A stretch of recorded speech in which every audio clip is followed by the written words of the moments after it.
Magandang araw, welcome ang karunungan. Bago magsimula, shoutout sa channel ni Child of God. Maraming salamat, subscribe kayo dyan. Ngayon, ibahagi ko sa inyo ang aking kaalaman sa karunungang lihim. Narito, orasyon sa negosyo o sa inyong mga tindahan o karinderya.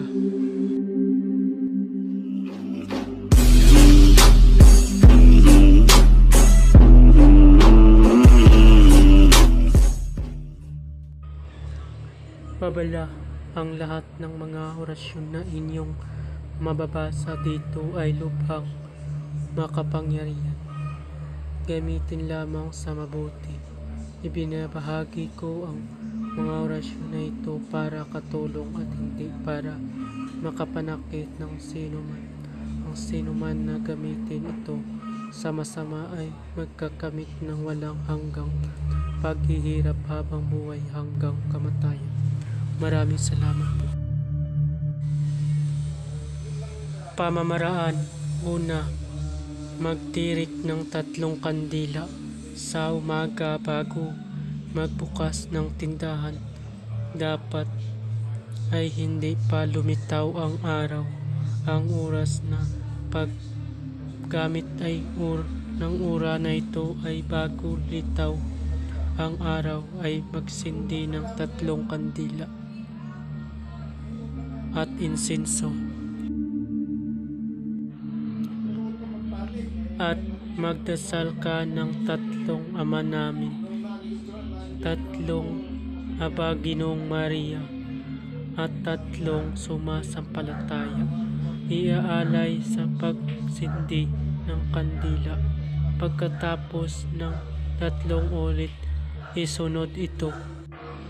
Banggitin ito ng 1 beses. Jimtimit. Isunod uli ito.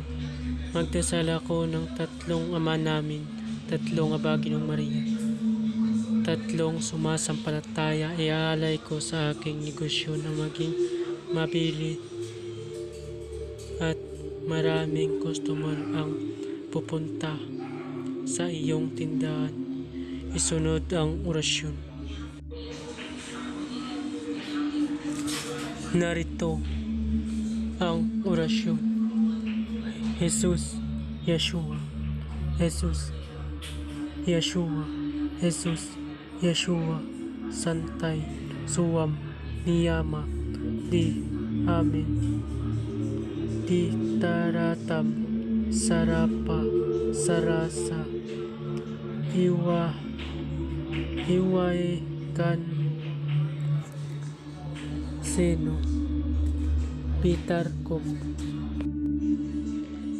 Pelam, Pater, Ihum, Igusum, Miyamatam, Tuwam, Tartartar,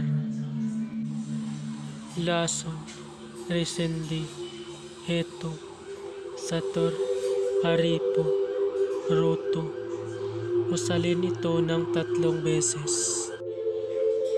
Jesus, Yeshua, Jesus, Yeshua, Jesus, Yeshua, Santay, Suwam, Miyama, Di, Amen, Di Taratam, Sarapa, Sarasa,